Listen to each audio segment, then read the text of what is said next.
खल्तीमा पैसा नभएको विपन्न गरिबले शिक्षा पाउनु पर्यो, त्यो हो हाम्रो एजेन्डा।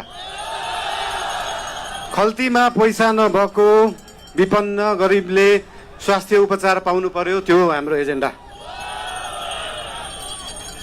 2 वर्षमा बन्ने बाटो 20 वर्षमा पनि बन्दैन, 1.5 वर्षमा बन्नु पर्यो, त्यो हो हाम्रो एजेन्डा।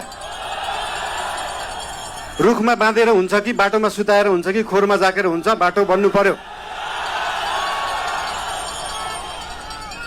यहाँ त बाटो बनाउनलाई यो भेगमा मेरो भोट छैन, यहाँको बाटो किन बनाउने, यो भेगमा मेरो भोट छैन किन बाटो बनाउने। राष्ट्रिय स्वतन्त्र पार्टी सरकारमा गयो भने कांग्रेस हिँड्ने बाटो पनि बनाउँछ, एमाले हिँड्ने बाटो पनि बनाउँछ, माओवादी हिँड्ने बाटो पनि बनाउँछ, सबै नेपाली जनता हिँड्ने बाटो बनाउँछ।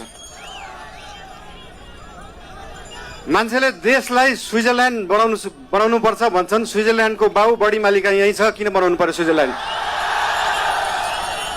स्विजरल्यान्डको पराकाष्ठ रामा रोशन यही छ, किन बनाउनु पर्यो स्विजरल्यान्ड?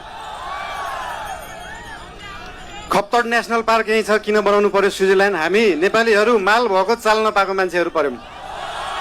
भएको चिज देखाउनै सकेका छैन, सुदूरपश्चिमलाई जोड्नै सकेका छैन। सुदूरपश्चिम त्यो दिन जोडिन्छ जुन दिन सुदूरपश्चिममा एकदम धेरै कलाकार हुनुहुँदो रहेछ, 8 लाख सब्सक्राइबर भएको, 1 मिलियन सब्सक्राइबर भएको, तर त्यो गीत काठमाडौँको चोकचोकमा बज्दैन।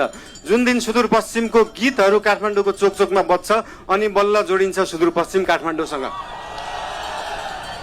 सुरुमा त गीत बज्नु पर्यो, त्यसपछि आवाज बज्छ, त्यसपछि माग पूरा हुन्छ। सुन्दा सानो जस्तो लाग्छ, तर त्यो हो राष्ट्रिय स्वतन्त्र पार्टीको एजेन्डा।